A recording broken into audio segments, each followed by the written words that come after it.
기독교는 사랑의 종교다. 그렇습니다. 기독교는 사랑이 전부다. 그렇게 말씀드려도 과언이 아닙니다. 요한일서 4장 8절과 16절에도 하나님은 사랑이시다. 그렇게 증거하는 바와 같습니다. 이런 기독신앙의 본질을 체계적으로 그렇게 정립한 말씀이 오직 성경, 오직 예수, 오직 믿음입니다. 다르게 말씀드리면 기독신앙의 본질적 신학 체계는 바로 오직 성경이요, 오직 예수요, 오직 믿음인데 우선 곧 사랑을 증거하는 사랑의 신학이어야 맞는 말입니다. 기독교는 사랑의 종교고 그것이 오직 성경, 오직 예수, 오직 믿음이기에 마틴 루터가 종교개혁을 할 때도 종교개혁의 주제는 오직 성경, 오직 예수, 오직 믿음이었습니다. 그런데 마틴 루터의 종교개혁, 기독교의 문제는 그 사랑이 뭐냐 하는 것입니다. 예수님께서 십자가에서 피 흘려 돌아가신 우리를 구원하시기 위해서 보혈을 흘리셨다. 그게 주님의 사랑이고 기독교의 사랑이다. 그렇게 해석하고 그렇게 믿고 그걸 주제로 해서 종교 개혁을 한 게 마틴 루터인 것입니다. 분명히 주님은 우리 죄를 위해서 십자가에 돌아가셨습니다. 마태복음 26장 28절에 증거하는 것처럼 모든 사람, 많은 사람의 죄 사함을 얻기 위해서 주님께서 언약의 피를 흘리셨습니다. 그런데 이것이 오직 성경, 오직 예수, 오직 믿음이라고 해석하는 데 문제가 있는 것입니다. 부분적으로 맞을 수 있지만 그 말은 성경 전체의 내용은 아닙니다. 참 어려운 점은 기독교가 오직 사랑이다 또는 오직 성경, 오직 예수, 오직 믿음이라려면 그 오직 성경, 오직 예수, 오직 믿음의 사랑은 성경 전체를 압축한 성경 전체의 내용이어야 됩니다. 그런데 십자가의 사랑, 그것이 전체냐 하는 데 문제가 있는 것입니다. 제가 늘 다리와 코끼리의 관계를 말씀드립니다마는 부분적으로는 마태복음 26장 18절에 기록되어 있으니까 맞는 얘기일 수 있습니다. 그러나 그것이 성경 전체가 의미하는 사랑이냐라는 데는 문제가 있다 그런 말씀입니다. 성경 전체가 말씀하시는 오직 성경, 오직 예수, 오직 믿음은 요한복음 3장 5절이어야 맞습니다. 요한복음 3장 16절에 하나님이 이처럼 세상을 사랑하사 독생자를 주셨으니 이는 저를 믿는 자마다 멸망치 않고 영생을 얻게 하려 하심이니라. 그것이 성경 전체의 요절이라는 것은 이유가 없습니다. 그런데 요한복음 3장 16절에 실제는 어떤 것이냐? 그 요한복음 3장 5절이에요. 사람이 물과 성령으로 나지 아니하면 하나님나라에 들어갈 수 없다. 그런 거지 피가 아니다 그런 말씀이에요. 그런데 이와 같이 성경 전체의 신학이 또는 주제라는 점을 강조하는 것은 좋습니다. 그러나 그것이 성경 전체를 압축한 내용이 아니면 그것을 강조하면 할수록 더 심각한 문제가 생기는 것입니다. 언약의 피를 그것을 강조하다 보니까 더 과장하는 거예요. 그 보혈이 언약의 피라는 게 보혈로 둔갑을 하는 것입니다. 이 세상의 모든 법칙은 다 마찬가지입니다. 진리가 아닌 것을 강조하면 무슨 자꾸 가짜가 더 확대되는 거예요. 그 대표적인 것이 바로 피복음적 사랑이라는 의미가 될 것입니다. 우리나라 속담에 그런 말 있죠. 송사리 한 마리가 연못 전체를 흐린다. 코끼리 전체를 다리 하나가 완전히 방향을 바꿔버리는 거예요. 성경 내용 전체를 완전히 왜곡하게 되는 것입니다. 잘못 간 길은 가면 갈수록, 강조하면 강조할수록 무슨 더 문제인 것입니다. 여러분들이 이러한 코끼리와 다리의 관계를 엄청 고민하실 줄 압니다. 그런데도 인간은 얼마나 철저하게 자기 마음대로 듣는지 여러분들은 모르시지만 여러분들과 무의식 중이라든지 어느 기회에 대화를 나누다 보면 아주 깜짝깜짝 놀랍니다. 이 복음을 하겠다는 다른 목사만의 문제가 아니라는 말씀입니다. 전혀 제가 설교하고 정립해 준 건 아무 상관이 없는 것을 확신을 가지고 그렇게 알고선 저한테도 말씀하고 계시다는 점이에요. 이건 보통 문제가 아닙니다. 그러니 그게 구유복음이라고 다른 사람한테도 설명도 하고 전하기도 하지 않겠습니까?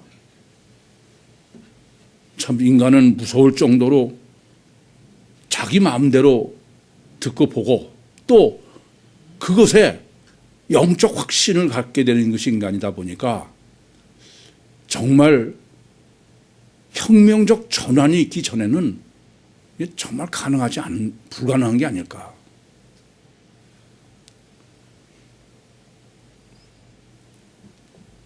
이 점을 좀 깊이 고민하시기 바랍니다. 오늘 본문이 중요한 것은 오직 성경, 오직 예수, 오직 믿음. 그래서 도대체 어떤 것이냐? 그를 가장 아주 완벽하게 그렇게 주님이 정립해 주신 게 본문이다. 특별히 이 본문은 1절부터 10절이 계속되는 것인데 5절에 나는 포도나무요 너희는 가지다. 너희가 나를 떠나서는 아무것도 할 수 없다. 아무것도 할 수 없다는 거예요. 이 말씀처럼 오직 성경, 오직 예수, 오직 믿음의 내용이 유신과 인간의 관계가 절대다. 그 이상 다른 표현으로 할 수가 없을 거예요.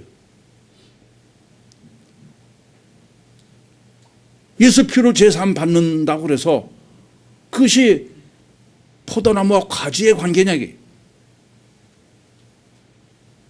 예수의 삶을 본받아서 제자 훈련한다는 게 그게 포도나무와 가지의 관계냐 이게. 사건은 사건대로 객관적으로 존재하는 것이고 그리고 내가 그것을 믿는 것이 그것은 성경적 내용이 아니에요. 예수의 삶을 본받아서 내가 노력해서 산다는 건 그건 절대로 포도나무와 가지의 관계로 말씀하는 게 아니에요. 아마 성경 전체에 하나님과 인간의 관계가 절대다. 그것은 5절 이상 없다고 생각해요. 나는 포도나무요 너희는 가지다. 너희가 나를 떠나서는 아무것도 할 수 없다. 본문 6절에도 내 안에 거하지 아니하면 가지처럼 밖에 버려 말라진다. 불에 던져 살라버린다. 그 이상 성경적 진리를 다리로 이렇게 명확하게 정립해 줄 수 있는 데가 없는 것 같습니다. 성경이 계시하는 내용은 율신과 인간의 관계성이 전부예요. 그래서 여러분에게도 아마 수백 번에 걸쳐서 제가 말씀드렸을 거예요.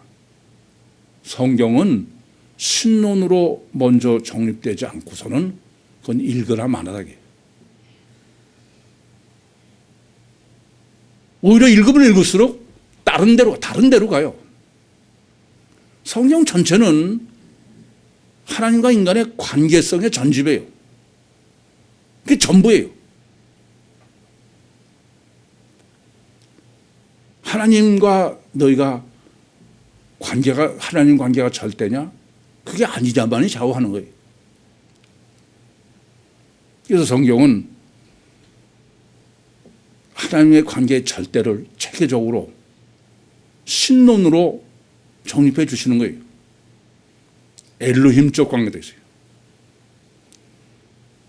엘로힘적 관계란 출애굽기 3장 14절에 기록하는 것처럼 나는 스스로 존재한다. 객관적으로 존재하는 신과의 관계입니다. 당연히 그것은 직접 관계일 수는 없습니다. 그래서 성경은 이런 엘로힘적 하나님은 천국 보좌에 계시다. 부동불변의 진리로 그렇게 계시라는 것입니다. 이런 하나님은 찬송과 경배의 대상이긴 하지만은 직접 우리와 관계를 맺을 수 있는 기도의 대상은 아니다. 가장 짧게 정확하게 엘로힘과 인간의 관계를 규정하는 말씀일 줄 압니다. 이 엘로힘 하나님은 이방인의 신이에요. 이방인은 신을 섬기긴 섬겨요. 무슨 신을요? 객관적으로 존재하는 신을. 그게 우상입니다. 성경은 늘 우상이 야 너희를 도와주냐 뭐냐 아무것도 못한다. 맞습니다. 엘로힘은 객관적으로 존재하면서 공의의 신이라 그래서 잘하면 복주고 잘못하면 심판하는 거예요. 그래서 엘로힘은 율신으로도 번역하고 잡신으로도 번역하는 것입니다. 제일 먼저는 다 이방 죄인이 하고 우리는 율신을 믿는 것처럼 많은 사람들은 착각하는데 신관계론을 정립하지 않고서는 전혀 내가 이방인지 아닌지를 모르는 거예요. 예를 들어서 이렇습니다. 유대교는 율신이 인간과 직접 관계하기 위해서 이 땅에 강림하신 율신을 여호와라고 그래요. 근데 제3계명을 지킴내하고 여호와를 지어버렸어요. 그러면 유대교에서 남아있는 신은 엘로힘밖에 없습니다. 여쭤보겠습니다. 그러면 이 유대교는 이방인이에요? 율신 신앙을 있는 사람들이에요? 이게 심각한 거야. 이건 이방인이에요. 아시겠습니까?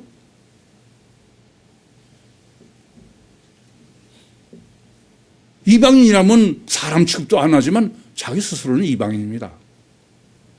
회교도 마찬가지예요. 회교는 자기들이 가장 율신을 잘 믿는다고 자부하는 사람들이에요. 그런데 회교가 믿는 신은 알라예요. 천국에 계신 알라야. 삼일체가 무슨 어디 있냐 이런 소리 하는 사람들이야. 회교들은 자기들은 율신을 믿고 다른 건 이방인 잡신이고 그렇다고 사람으로도 취급 안 해. 죽이는 걸 아주 우습게 알아. 스스로는 사실은 이방인이에요. 그러니까 율신을 믿는 것 같아도 실제로는 뭐예요? 메카야.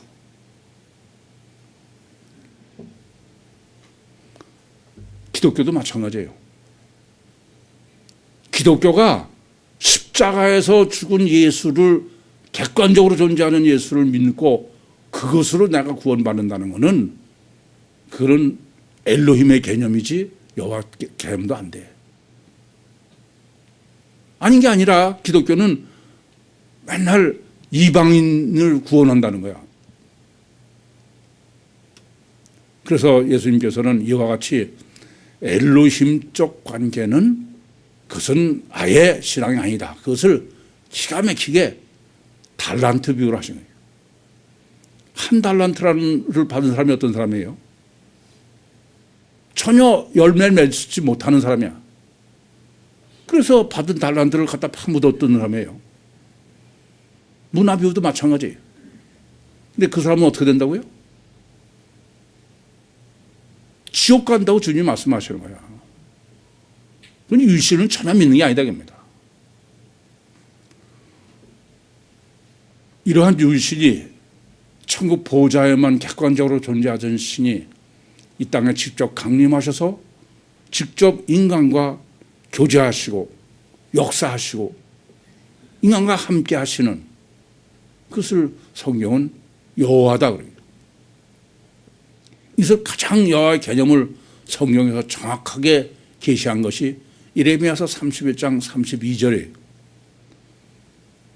여호와께서 너의 열조에서 나 여호와가 너의 열조의 손을 잡고 애굽에서 나왔다. 직접 강림하신 것을 가장 실제적으로 계시하고 있는 것입니다.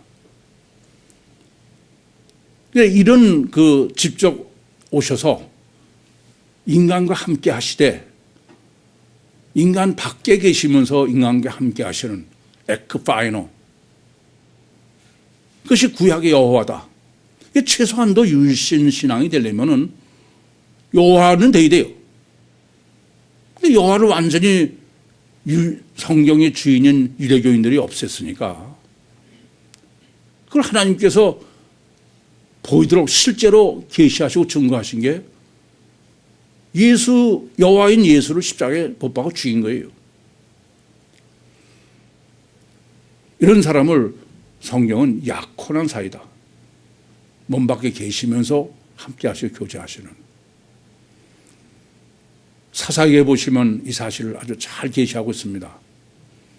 사사기는 어떻습니까? 자기들은 하나님 섬긴다고 그러다가 우상을 섬겨. 그러면 박살이 나는 거죠. 그때 이제 정신이 들어서 하나님한테 매달려요.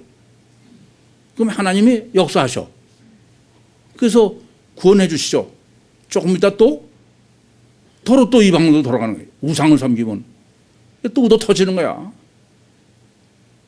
그러니까 함께 하시되 일시적으로 몸 밖에 계시면서 여호와의 관계를 가장 잘 계시한 게 사사기입니다.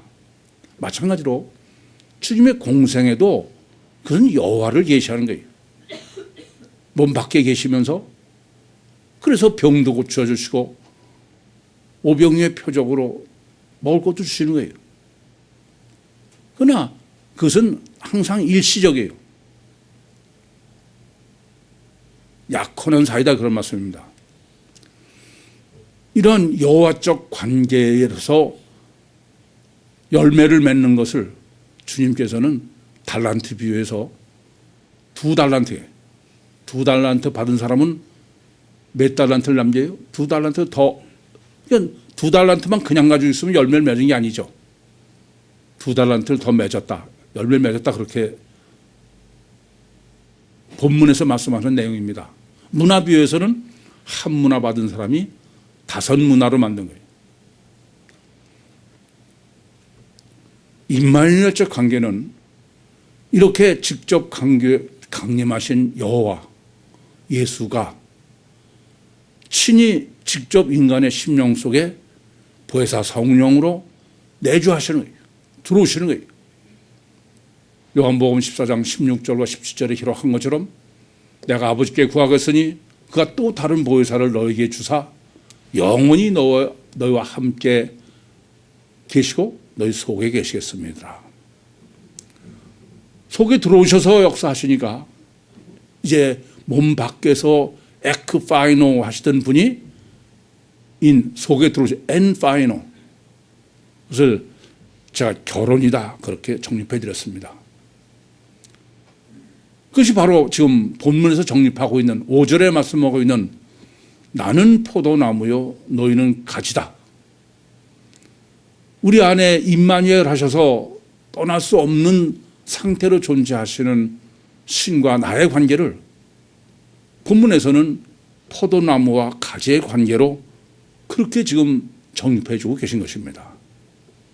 그러니까 성령이 내 안에 들어오셨다면서 영원히 함께 계신다는 것을 가장 보이도록 실제적으로 주님이 비유로 말씀하신 완전한 임마누엘을 포도나무와 가지의 관계로, 그래서 주님의 달란트 비유로는 5달란트 받은 사람이 5달란트를 남긴 거예요. 열매를.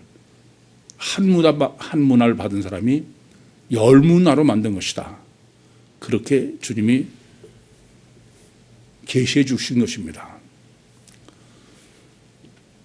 그런데 지금 본문은 이것을, 이게 왜 오직 성경, 오직 예수, 오직 믿음이냐? 성경 전체에 계시하는 다리, 핵심이 바로 왜 포도나무와 가지의 관계냐? 그것을 지금 본문이 정립해 주시면서 너희가 내 안에, 내가 너희 안에, 이러한 4절과 5절 포도나무와 가지의 관계를 7절에서는 너희가 내 안에, 내가 너희 안에가 아니라 뭐라고요? 내 말이 너희 안에.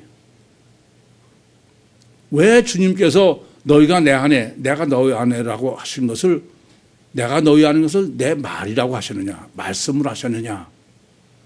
이 점이 이제 우선 본문이 정립하는 신학적 체계예요. 이미 말씀드린 대로 오직 성경, 오직 예수, 오직 믿음이 뭐냐? 그것이 지금 본문에서 내 말이 너희 안에 거하는 거예요. 그것이 오직 성경, 오직 예수, 오직 믿음의 실제다, 그런 말씀이에요. 다르게 말씀드리면 포도나무와 가지의 관계, 그거를 지금 너희가 내 안에, 내가 내 말이 너희 안에로 하신 거예요. 그러니까 주님께서 지금 내가 너희 안에 있다고 하시는 말씀을 내 말이라고 하신, 바꾸신 첫 번째는 방금도 말씀드렸지만 오직 성경, 오직 예수, 오직 믿음이 뭐다? 나는 포도나무요 너는 가지다기. 성경 전체의 내용이, 그것을 지금 주님께서는 첫째는 내 말이 너희 안에 거한다, 그렇게 거해야 된다라고 말씀하신 것입니다. 그런데 이때 주님께서 내 말이라고 하신 그 말은 로고스가 아니고 레마입니다. 우선 왜 레마냐? 그 점도 본문이 지금 계시하시는 실제 내용이에요. 주님은 성육신하신 신인 메시아는 로고스입니다. 요한복음 1장 14절에 말씀이 육신이 되어서 오신 분은, 그것은 요한복음 1장 1절부터 말씀이 계시냐는 로고스인 것처럼, 다시 말씀드리면 로고스의 의미는, 주님으로서의 로고스는 이중체인 신인 메시아가 로고스다, 그런 말이에요. 그런데 본문은 지금 로고스가 아니고 뭐라고요? 레마다 이게요. 로고스와 레마가 뭐가 다릅니까? 로고스 이렇게 명확하게 정립해 주시는 게 좋아요. 레마는 로고스 더하기 삼일체 하나님. 이해되십니까? 로고스에 삼일체 하나님의 성령이 포함하고 있는 말씀이 뭐라고요? 레마다, 그렇게 이해하시면 됩니다. 따라서 지금 주님께서 내 말이라고 하신 그 말은 레마라고 그랬어요. 그럼 그 레마는 이중체인 신인 메시아의 속사람 호예수요 삼일체 하나님이요? 보혜사 성령이시죠. 그러니까 지금 주님께서 나는 포도나무여 너희는 가지. 그것은 바로 요한복음 14장 16절과 17절을 보이도록 정확하게 지금 계시해 주신 거라고 말씀드렸는데, 이때의 포도나무는 1절에서도 에고에임이 포도나무라고 하신 것처럼 속사람이 하나님이요 성령이시고 그 레마가 우리 안에 있다는 말씀은 보혜사 성령이 너희 안에 있으면, 그러니까 내가 너희 안에 있고 너희가 내 안에 있고 내 레마가 너희 안에 있으면, 보혜사 성령이 너희 안에 있으면 그런 말씀이 되겠습니다. 그럼 왜 굳이 이제 지금 말씀드린 대로 로고스나 레마로 하신 것은 조금 전에도 정립해 드린 것처럼, 첫째는 오직 성경, 오직 예수, 오직 믿음이 포도나무와 가지의 관계다. 그런데 두 번째는 그런데 그것은 로고스가 아니라 레마다. 포도나무와 가지의 관계는 바로 육신 속에 보혜사 성령이 내주하신, 그래서 성령과 우리 심령의 관계다. 세 번째는 왜 하필 레마냐 이게요. 왜 하필 로고스냐 이게요. 인격체 간의 인격적 교제의 가장 완전한, 가장 최고의 방법, 수단이 뭐예요? 말이에요. 언어예요. 로고스요. 레마입니다. 그러니까 절대적인 성경의 계시는 하나님과 우리의 관계성이다. 그게 지금 레마의 로고스예요. 말씀이 육신이 된 것도 바로 관계성을 목적으로 오셨다. 그런 말씀이 됩니다. 뿐만 아니라 로고스의 레마는 관계성으로 오셨기 때문에 우리가 보혜사 성령과의 관계도 인격적 관계만이 관계가 가능하다. 그런 계시의 말씀인 것입니다. 그런데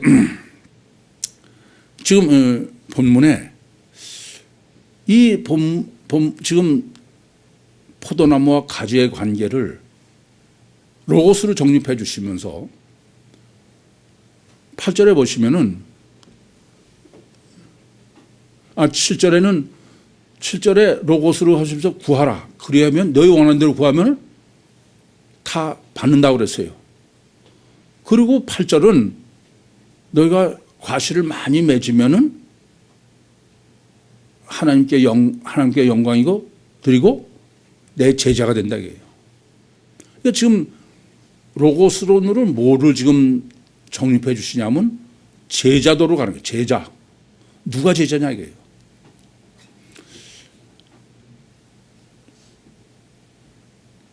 성경은 그리스도인을 다 제자라고 그래. 이게 제자라는 말만 보면은 제자라는 것은 뭐 스승을 보고 배우는 거다.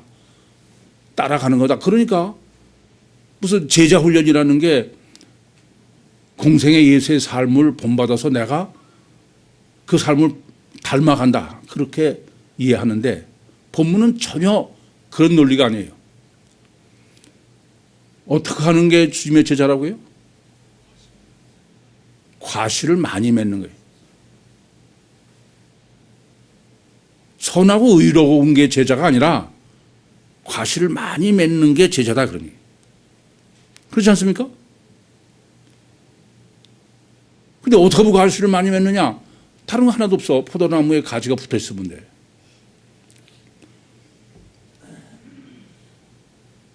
그래서 기독교는 궁극적으로 주님의 제자가 되는 것입니다. 그러니까 우리가 예수 믿고 하는 모든 것은 주님의 제자가 되어야 되는 거예요. 제자가 더해 그게. 그런데 성경적으로 제자도를 잘못 정립해가지고 조금 전에도 말씀드린 것처럼 전 세계가 가장 건전한 기독교로 여기는 게 제자훈련이라는 거예요. 근데 그 제자훈련은 신과의 하나님과의 관계론으로 얘기하면 그것은 이방인의 엘로힘적 신과의 관계지 포도나무와 가지와의 관계의 신관계가 아니다 그런 말씀이에요. 아까도 정립해 드린 것처럼. 무슨 말인지 이해되십니까? 주님은 바로 제자라는 단어가 전혀 틀리다 이거예요. 전 저자는 임마누엘 관계가 돼야 제자다 이게. 이방인이 제자가 아닌 건 당연한 거죠. 뿐만 아니라 여호와적 관계하고도 그건 제자가 아니다 이게. 그래서 지금은 열매를 많이 맺어야 되는 거예요. 성경은 복음서에서 주님의 제자도를 마태복음 16장 24절에 아무든지 나를 따라오려거든 자기를 부인하고 자기 십자가를 지고 날 쫓아라. 그럼 이게 도대체 어떤 의미를 말씀하셨느냐? 또 최선의 삶이라는 제자도의 텍스트로 여기는 누가복음 14장 26절에 내 부모나 친척이나 자식도 미워하지 않으면 내 제자가 될 수 없다. 이런 의미가 도대체 어떤 것이냐? 그거를 조금 전에 말씀드린 것처럼 어떻게 하면은 선하고 의롭게 사느냐? 그것이 주님의 제자도라는 거예요. 그것이 제자 훈련이에요. 그런데 본문은 전혀 그런 관계로 말하는 게 아니에요. 그러니까 잊지 마세요. 마태복음 16장 24절에 아무든지 나를 따라오려면요 자기를 부인하고 자기 십자가를 지고 나를 쫓아라. 다르게 말씀드리면 주님과의 관계성의 조건이 육과 세상을 부인하는 거지 주님과의 관계성과 상관없이 네가 선하고 의롭다가 아니다 이거예요. 그래서 본문에서 지금 포도나무와 가지의 관계로 말씀하시면서 제자도를 정립해 주시는 이유가 나변에 있는 거예요. 관계성이 문제다 이겁니다. 그래서 마태복음 16장 24절에도 두 마음을 품으면 안 된다. 그러니까 하나는 주님 쪽 마음, 한쪽에는 우상. 그건 안 된다 이게. 그래서 고린도전 후서 11장 2절에도 주님의 신부로 정결한 처녀라고 말씀하는 그 정결은 자꾸 지난주에도 카타르토스 정결, 성결, 성화를 정립해 드렸는데 그거는 죄가 있느냐 없느냐, 피로 죄를 사느냐, 내가 의로우냐, 악이냐, 죄냐가 아니다 이거예요. 주님과의 관계의 문제예요. 주님의 관계는 포도나무와 가지의 문제예요. 포도나무와 가지의 문제는 능력의 문제다 이거예요. 그래서 본문에서도 너희가 과실을 많이 맺으면 능력이 많으면은 그게 내 제자다 이거예요. 관계성의 문제지 이방인이 선하고 이러고는 상관없어. 바로 그런 것 때문에 종교다원주의의 구원론이 있는 거예요.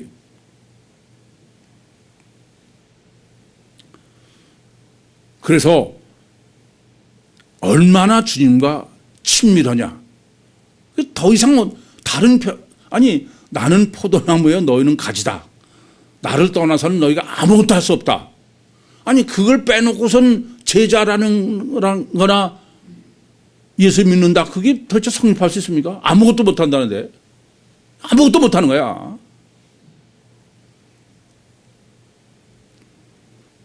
그러면 하나님께 영광 드린다는 거예요. 8절 보겠습니다. 너희가 과실을 많이 맺으면 내 아버지께서 영광을 받으실 것이요 너희가 내 제자가 되리라. 그러니까 하나님께 영광이다 이게 그게. 문제는 여기 있어요. 여러분 어떻게 하나님께 영광을 드립니까? 어떻게 해야? 어디 코인원년을 본문하셨으니까 어떻게 해야 하나님께 영광을 드리? 예? 뭐라고요? 것도 그건 맞기도 하고 틀리도 해. 그런 거는 아예 그건 답도 하지 마. 우선 본문이 하나님께 영광을 드린다고, 받으신다고 돼 있죠? 근데 이건 번역 자체가 잘못됐어요. 람바노가 아닙니다. 너희가 과실을 많이 맺으면 내 아버지의 영광이다야.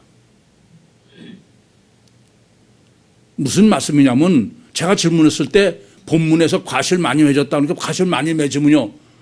그거는 답이 아니에요. 그건 무슨 소리냐면은 조금 아까 말씀드린 것처럼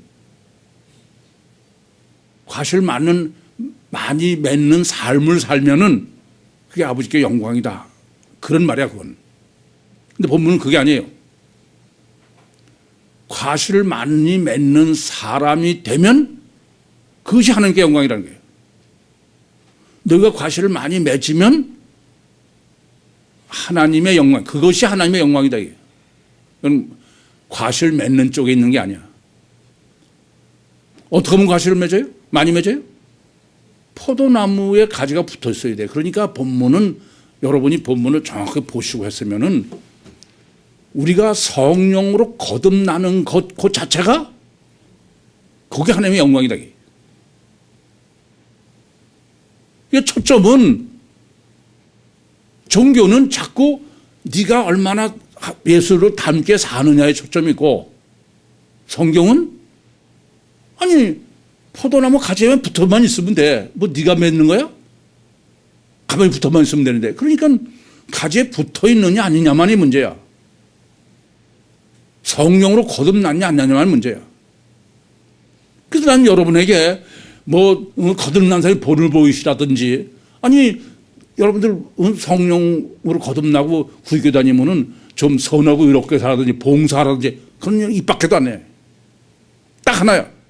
뭐예요? 성령으로 거듭나라게. 그것이 곧 하나님의 영광이야. 당연하죠. 왜요? 하나님은 천국을 완성하시는 게 목적이고 하나님이 천국 완성하시는 것은 내가 성령으로 거듭나는 것뿐이야. 아까도 여러분 성경 읽으시면서 신론으로 안 읽으시면 그건 읽으면 더 문제다 그렇게 말씀드리는 거는 그건 전부 종교로만 자꾸 가는 거야. 요즘에 말씀드렸지만 여러분이 신론으로 안 읽고 줄치는 거 다 들춰봐봐 뭔가. 전부 행여있지.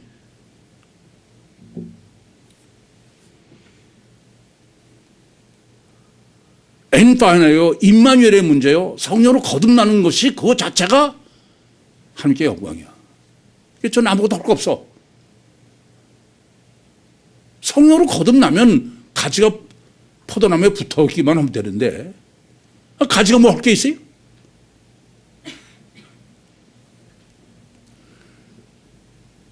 그러니까 제가 뭐 가끔 질문하는 거는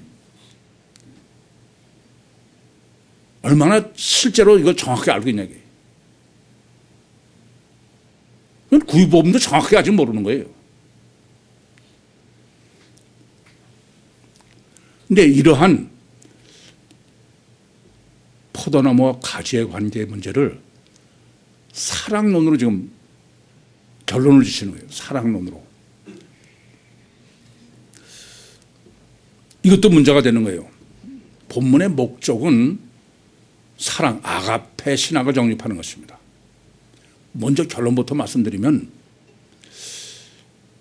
이 서론에서도 기독교는 사랑이고 그러니까 사랑의 신학을 정립하는 건 절대인데 2000년 기독교가 전혀 사랑의 신학을 정립하지 못했다고 말씀드렸어요.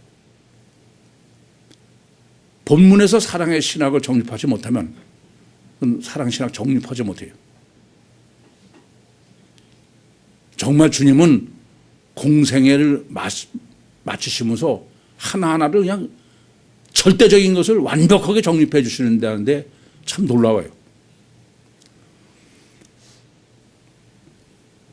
본문 9절 보시면 아버지께서 나를 사랑하신 것 같이 나도 너희를 사랑하였으니 나의 사랑 안에 거하라. 사랑하라가 아니에요. 뭐예요? 나의 사랑 안에 거하라는 거예요. 그러면 주님이 사랑 안에 거하라고 하시면 사랑이 뭔지 알아야 될 거 아니야. 그러니까 이것은 사랑의 신학을 정립하는 거지 사랑의 방법론이 아니다 그런 말씀이에요. 그런데 본문에서 번역한 지금 사랑은 헬라어는 뭐예요? 아가페예요. 아가페. 따라서 제일 먼저는 지금 사랑 아가페의 신학을 정립하라는 말씀은 아가페와 필레오를 대비해서 정립하라는 말씀이에요. 항상. 물론 이 점은 예수님께서 요한복음 21장 15절과 17절에 베드로에게 네가 나를 아가파오 하느냐? 베드로가 제가 주님을 필레오합니다. 두 번째도 네가 나를 아가파오 하느냐? 제가 주님을 필레오합니다. 세 번째 네가 나를 필레오하느냐? 제가 주님을 필레오하는 걸 알지 않습니까? 이 말씀은 절대의 문제야. 이건 필레와 아가페론을 정립하는 거는. 그러면 필레와 아가페가 뭐가 다르냐? 이것도 이제 오늘 또 확실하게 개념 설정을 하겠습니다. 아가페는 필레오 더하기 삼위일체 하나님. 됐습니까? 그러면 필레오는 뭐 먼저 필레오를 정립해야 필레오 더하기 아가페가 되죠. 삼위일체 하나님이 되죠. 필레오는 뭐냐? 성경은 헬라어의 사랑으로 번역될 수 있는 네 단어 중에 필레오와 아가페만 기록되어 있다고 말씀드렸습니다. 그럼 필레오가 뭐냐? 필레오는 인간이 할 수 있는 지고의 사랑입니다. 사랑은 무한히 베푸는 거야. 상대에게. 그렇죠? 그게 사랑이야. 그게 뭐냐면 그게 필레오입니다.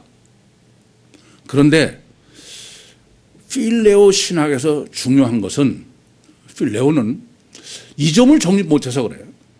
필레오는 두 가지 요소를 생각해야 돼요. 하나는 늘 말씀드리지만 사랑은 능력이 없으면 사랑을 못해요. 두 번째는 능력만 있다고 되는 게 아니야. 관계성의 문제예요. 그러니까 사랑은 능력이 절대적인 요소 하나고 또 하나는 관계성이 최선이라는 의미야. 가장 최선 최고. 그게 사랑이에요. 동의하시죠? 그런데 자꾸 사랑해라 안 해라 네 마음에 달린 것처럼 얘기하는 사람은 사랑을 실제로 몰라서 그래요. 사랑은 아무리 내가 사랑하고 싶어도 능력이 없으면 사랑은 불가능해요. 아니 한없이 위하고 베푼다. 그러려면 베풀 능력이 있어야 베푸는 거지 베풀 능력 없으면 베풀 수 있어요? 그건 사랑이 아니에요. 필레오가 아닙니다. 그래서 늘 말씀드린 대로 장발장이 자기 가족을 사랑하기 때문에 그런 능력이 없으니까 죄를 범하는 거 아닙니까? 여러분은 그 김진홍 목사가 그 뭐 새벽을 깨우리라는 책에서 그 청계천의 빈민촌의 사람을 살리려고 얻고 다니다가 병원에서 안 받아줘서 못 살렸다는 얘기 다 아시죠? 저도 김진홍 목사만 얘기 아니에요. 실제입니다. 제 친구 동생이 6.25 때 헤어졌다가 제가 대학교 다닐 때 그때 집에 돌아왔는데 죽을 몸으로 왔어. 나하고 정말 중마고운데 그 친구는 워낙 작고 그래서 바로 그 죽게 된 동생을 제가 등에 업고 정말 병원 찾아다니면서 사정했습니다. 이 좀 살려주십시오. 그러면 우리 둘이서 이 병원에서 무슨 일이라도 하겠습니다. 아무리 사정해도 안 되더라고요. 정말 그놈은 제 등에서 죽었어요. 전 그때부터 사랑은 능력이 없으면 그건 사랑이 아니다. 정말 처절하게 체험하고 깨달았습니다.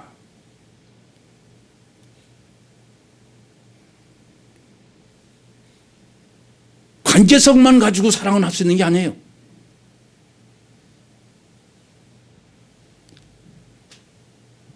정말 가만히 둘둘 말아서 갔다 화장하면서 둘이서 통곡을 하고, 야, 어떻게 생명이 중요하다고. 우리는 순진하게 병원은 생명을 살리는 데는 다 하는 줄 알았어요.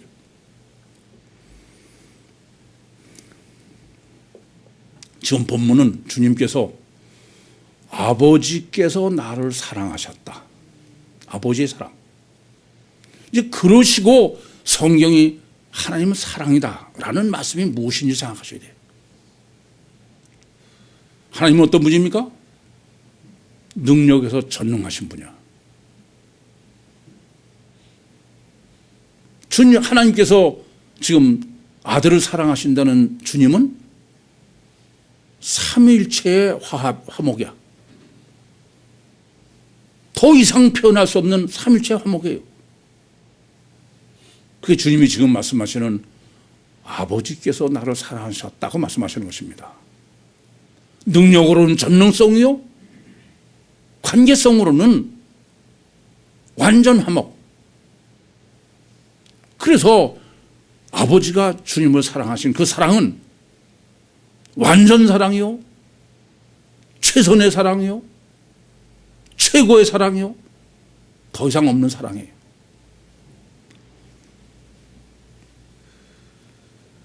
그런데 이 하나님의 사랑이 지금 본문에서 말씀하시는 사랑은 엘로힘적 아가페도 있다. 그렇습니다. 하나님은 이방인도 사랑하십니다.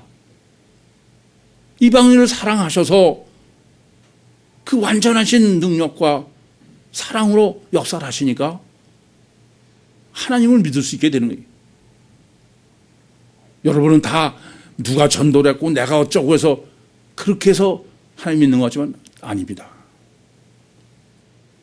하나님의 완전한 엘로힘적 사랑이 아니고는 아무도 하나님이나 예수를 믿는 건 불가능해요. 그래서 예수님께서도 요한복음 6장 44절에 아버지께서 이끌지 아니하시면 아무라도 내게 올 수 없다라고 말씀하시는 것입니다. 뿐만 아니라 그것을 끝나는 게 아니에요. 여호와적 아가페가 있어요. 그걸 바로 유대인들은 자기들이 선민, 하나님이 자기를 택하고 사랑하셔서 그렇게 함께 하셔서 출애굽을 시키시고 하나님의 백성으로 키우신다라고 믿는 것이 바로 여호와적 아가페입니다. 그런데 하나님은 그 아가페가 목적이 아니에요.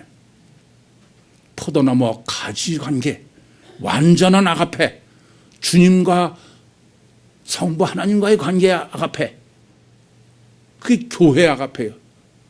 벌써 성령으로 임마누엘 하셔서 내 발을 씻기시는 입장에서요, 나를 아가페 하시는 그 아가페인 거예요.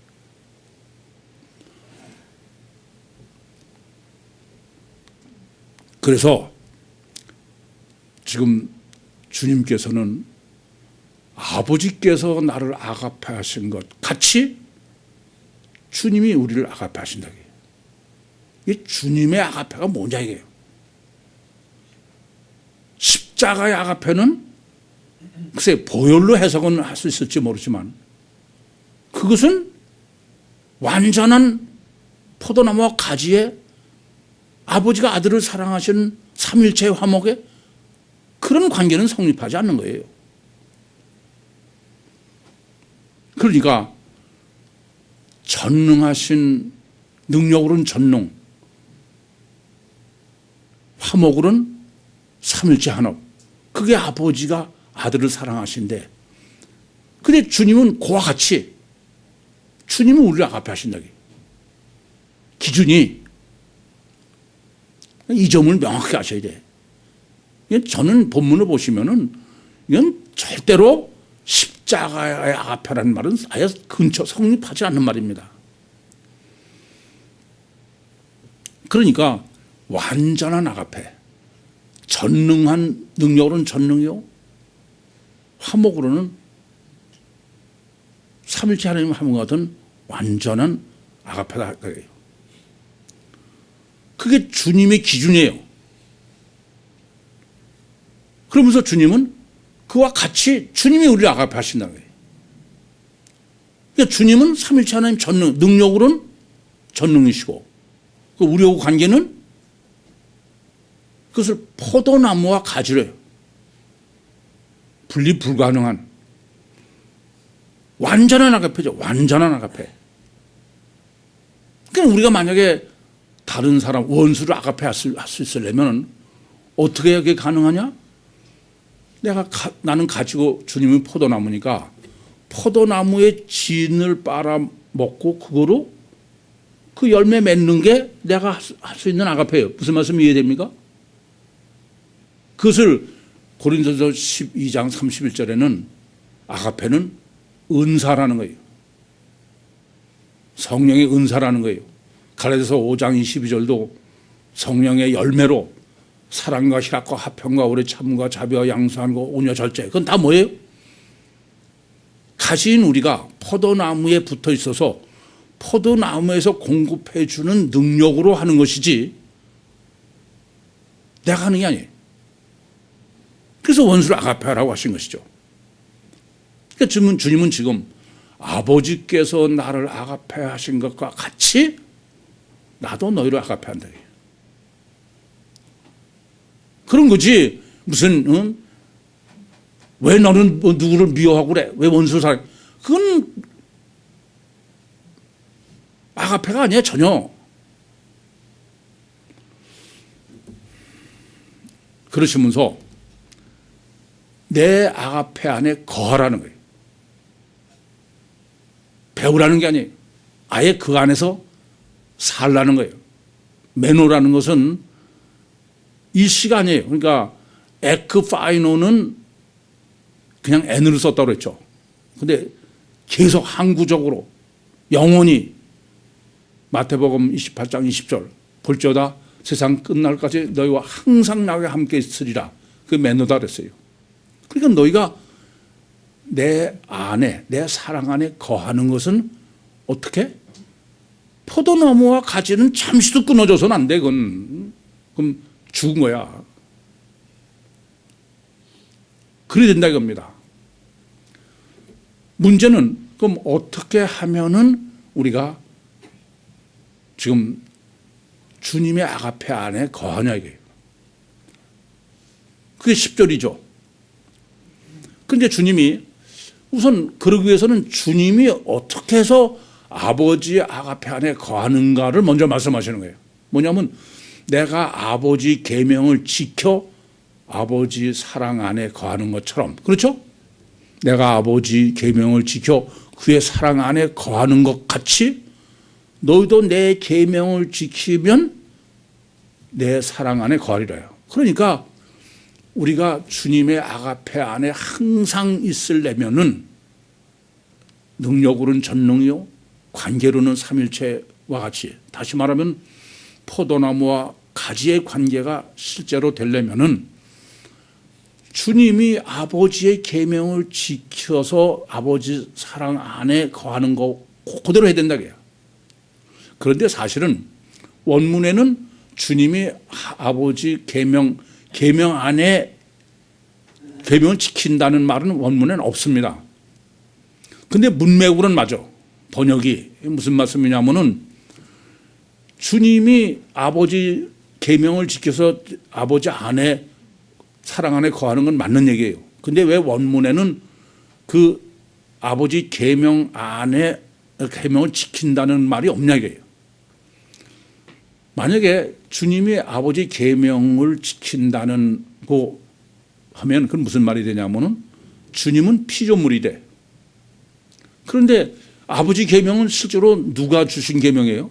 그건 주님의 계명입니다. 주님 자신이. 이해되십니까? 무슨 말씀인지. 근데 문맥상으로는 아버지 계명이라는 말이 맞는데도 원문에는 없다게 이따가 강의 시간에 정립해 드리겠습니다만은, 그러니까 문맥으로 해석할 때는 지금 주님이 아버지 계명 안에 거하신다, 계명을 지켰다, 그렇게 논리로 정립해야 돼. 그러나 실제로는 그건 안 된다 이게. 그러면은 아버지가 말씀이 계명이 주님 계명이 아니잖아. 그럼 우선은 계명 엔토레 문제예요. 오늘은 정립할 게 많아. 마지막에 주님께서 정립을 많이 해주시는데, 그 계명으로 보는 엔토레는 뭐 이따 강의 시간에 지금은 설명을 하지 않겠습니다. 엔토레는 이렇게 이해하시면 돼. 로고스 더하기 코끼리. 로고스는 한 절, 한 단어죠. 코끼리라면 전체죠. 다르게 말씀드리면은 블레포 더하기 데오레오. 원리적으로. 그러니까 말씀을 그냥 뭐 하나씩 빼서 이렇게 지킨다는 게 아니라 전체 속에서, 이해되십니까? 그게 지금 엔토레예요. 뭐 여러분이 기억하시기 좋게 하는 다리 대 무슨 다리? 코끼리 전체의 다리로서. 다리지 코끼리 상관없는 피부분 같은 다리는 안 된다 이게. 요한복음 3장 5절의 그 다리는 코끼리 전체죠. 그러시면서 내가 아버지 계명을 지키는 것 같이 너희도 내 계명을 지켜라. 너희도 내 계명. 그러니까 여전히 주님의 엔토레를 지킨다는 말은 테오레오인데, 이미 지난 시간에 정립해 드렸지만 그거는 에코, 소유 더하기 행하다, 포예예요. 그러니까 이 지킨다는 영어로 키핑이 되는데, 이거는 포예오 더하기 소유, 늘 가지고. 그러면 예수님이 그러니까 본문에서 하는 것을 우리가 해석하려면은 주님은 구약을 다 가지고 계시면서 지키신다. 법칙대로. 그것은 뭐 우리가 하는 대로는 창세기 1장부터 3장을 정립한 법칙대로 그런 얘기가 되겠죠. 그러시면서 너희가 내 계명을, 우리는 이제 어떻게 하냐면 주님의 계명을 엔토레예요. 엔토레가 뭐라고요? 다리 더하기 코끼리, 아시겠습니까? 그걸 지킨다 이게요. 테레오는 뭐야? 테레오는 뭐라고요? 행한데 소유. 에크, 영어로 하면 have, do, 둘이 합해진 거죠. 그것은 구약 전체와 복음서겠죠. 이것은 이미 주님께서 너희가 내 안에 거하고 내 말이 너희 안에 거하면, 그 말은 로고스가 아니고 뭐예요? 레마야. 그러니까 내 속에 레마는 영이니까 말씀 전체가 있는 거예요. 단어가 아니고. 그게 참 웃기는 거는 본문을 해석할 때 너희가 내 안에 거하고 내 말이 너희 안에 거하면 무엇이든지 원하는 대로 구하라. 그러면 이루리라. 그런 것 같다가 그전에 제가 교회 다닐 때도 기도할 때 내 말이 너희 안에 거하라고 그랬지 않았냐. 그러니까 말씀을 붙들고 기도하래. 참 어처구니 없는 얘기죠. 그러니까 주님이 강조하시는 것은 말씀이 절대인데, 말씀은 문맥을 떠나서 코끼리를 떠나서는 그건 안 된다. 그걸 테오레로 계명으로 하신 거예요. 그래서 여러분들에게 제가 설교가 어려운 거는 바로 계명을 설교하기 때문에 그래. 단어를 설명하지만 그 단어는 전체 코끼리에서의 단어지. 이해되십니까?